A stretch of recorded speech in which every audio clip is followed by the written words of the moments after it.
What the heck is a Urus?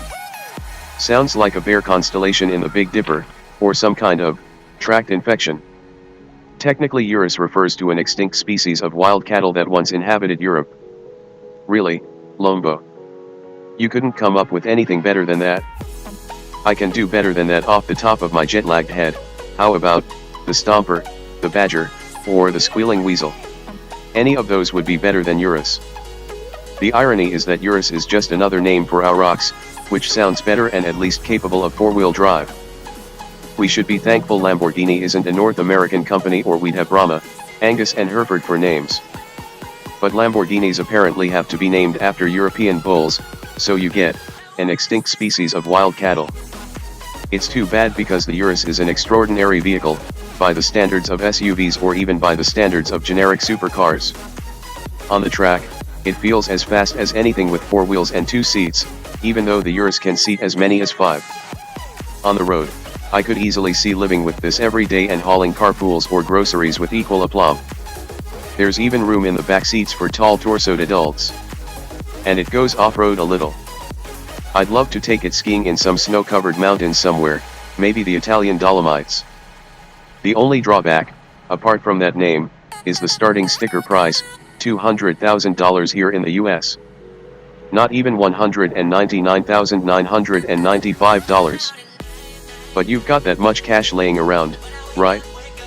Let's take a look what kind of Lamborghini SUV you'd get for it. It'd be easy to say that this is just Lamborghini's variant of the Volkswagen MLB EVO platform.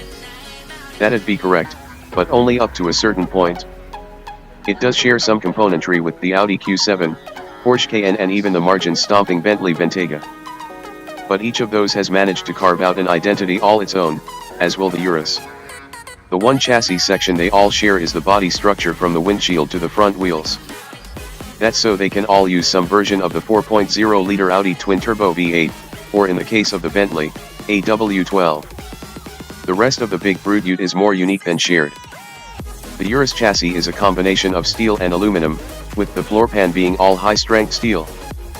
Lamborghini said the Urus front axle with aluminum subframe and suspension strut support includes specially designed pivot bearings and wishbone structure, while the rear axle with optimized subframe features aluminum and steel construction.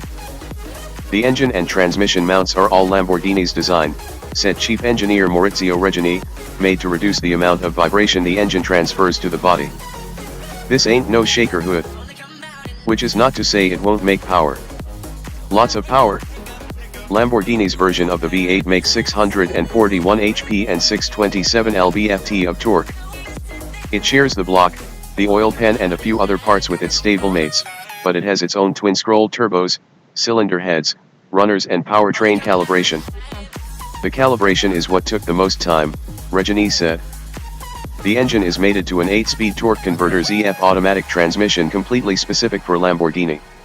The four-wheel drive system consists of an integrated front differential, torsion center differential and an active torque vectoring rear. All of the above will launch you to 62 miles per hour in just 3.6 seconds, which is remarkable for a 4,844-pound SUV. Top speed is listed at 190 miles per hour. Stopping all that mass is up to remarkable, though sometimes squeaky, carbon ceramic brakes with 6 piston calipers rear and 10 piston calipers front. Yes, this thing has 10 piston brake calipers. That setup brings it from 62 miles per hour to 0 in 111 feet. The first time I got to try any of this out was not in some safe and sanguine stop-and-go traffic in some bland anonymous suburban blah blah. No, it was on no less a surface than the Autodromo Vallelunga Piero Tarifai, former home of the Rome Grand Prix and the track that boasted the first win by a Ferrari in 1947. The track has hosted Grands Prix, Formula 2 and Formula 3, as well as World Superbikes. It's like driving in the automotive equivalent of the Vatican. Right out of the pits, it's obvious this is no floppy/ordinary Tahoe/Suburban/Explorer kind of SUV. The Urus feels like a sports car, albeit one with higher seating. The drivetrain is amazing, powerful and taut, no slip anywhere, even though for my first laps I set the Tamburo selector in Strata, or street drive mode. Just step on the gas and go. Shifts come smooth and fast and the relatively large ute doesn't flop around in turns. In fact, it doesn't feel like it's rolling at all. The stability assist from the rear wheel steering is tangible, not unlike the four-wheel steer stability I felt only a short while ago driving a Ferrari GTC4 Lusso T, which is not listed as an SUV.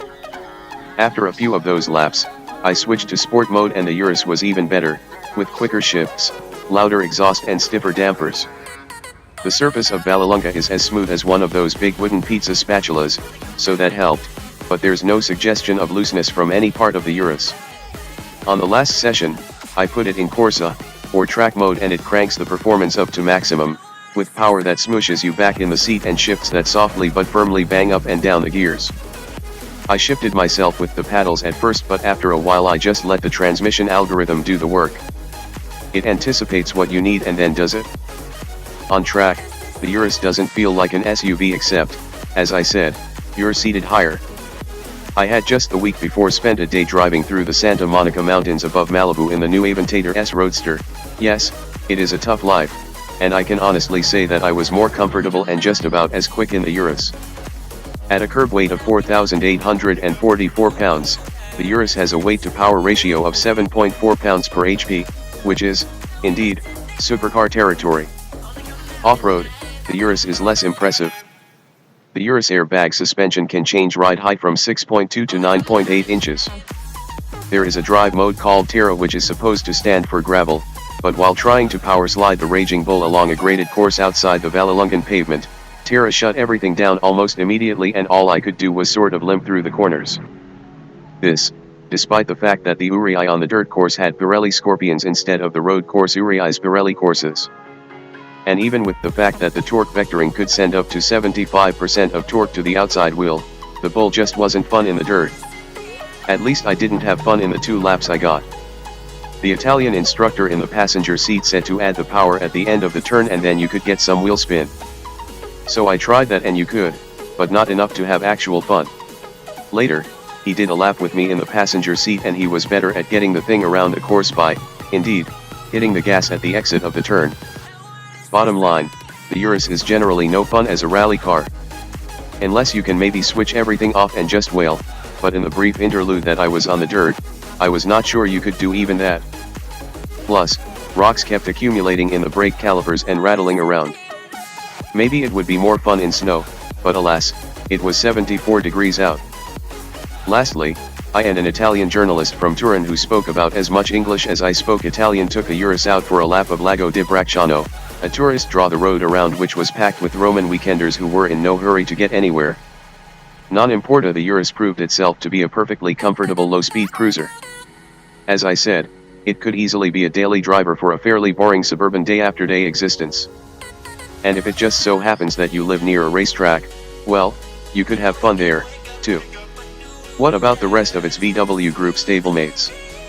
Having driven all of them at one time or another, I would say the Urus gets the prize as the best. But Bentley just came out with a V8 version of its Bentayga SUV that's thoroughly impressive. And you can't discount the Cayenne either. Audi's Q7/Q8 has verve. And I liked the Touareg last time I drove one, too, but that's gone from the US market. But for a balance of on-track performance combined with daily driving drudgery, the Urus wins. Evviva, asterisk.